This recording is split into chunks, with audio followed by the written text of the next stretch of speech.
People look at men like us and think they understand strength. They see mountains lifted, monsters defeated, armies held back.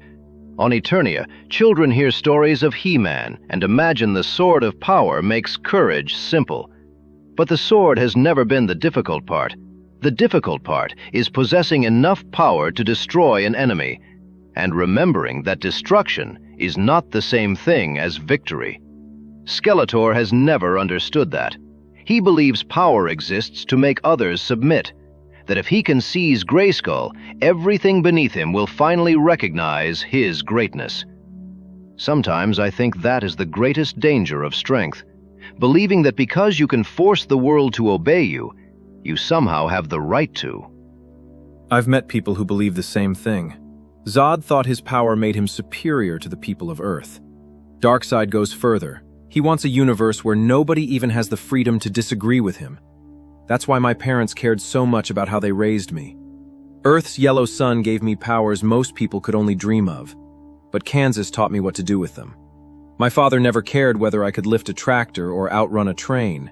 He cared about the kind of man I became when nobody could stop me from doing whatever I wanted. When you're stronger than almost everyone around you, restraint isn't weakness, it's responsibility. My father, King Randor, tried to teach me something similar. For years, as Prince Adam, I hid behind jokes and an appearance of carelessness.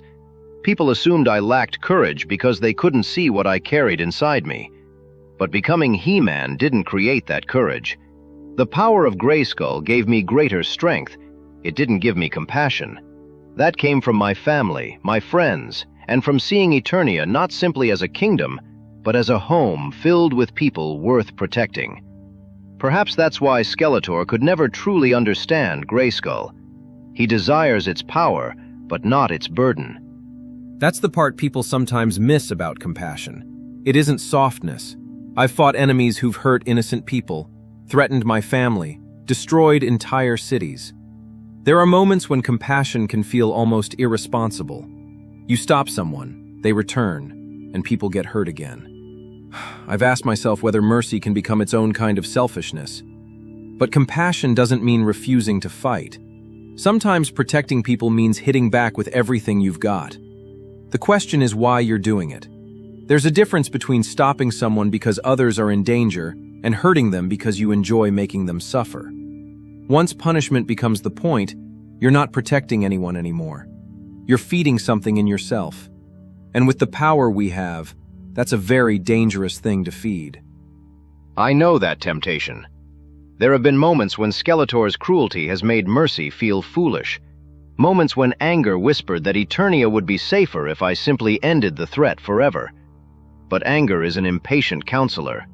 A warrior must know his enemy, yes, but he must know himself even better.